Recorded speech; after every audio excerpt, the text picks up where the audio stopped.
In the first few videos of the series, I introduced the numbers 1 to 10. This time I would like to teach how to say the other larger numbers, but before that I want to introduce 0 in Cantonese. It is 零零 For example, 零時零時007007 100. In Cantonese, we say 百百 Give you some examples. 200 200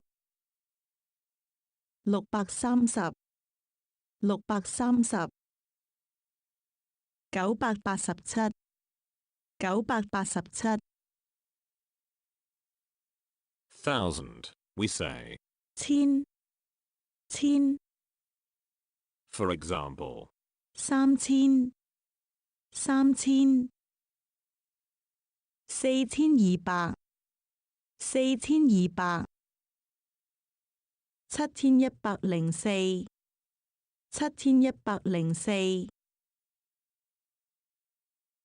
10,000. It is. 萬萬 See the examples. 5萬5萬13000 13000 126,000 126,000 3178000 3178000 2800萬2800萬9400萬9400萬 100 million. We say.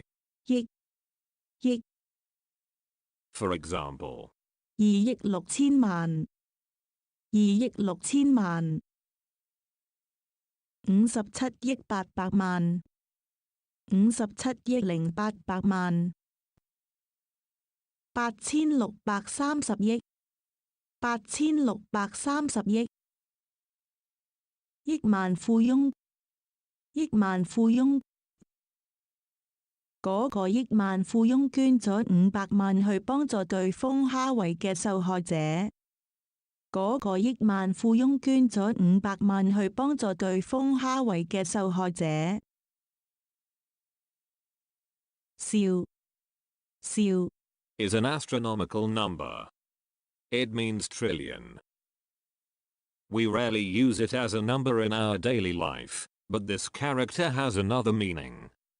It is sign or omen. For example, 兆頭兆頭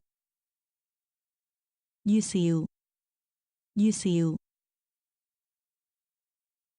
好多人認為見到黑貓係唔好嘅預兆。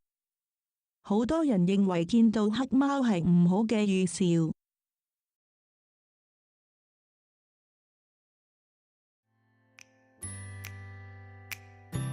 Don't forget to like, comment, share and subscribe to my channel. Thank you. See you next time.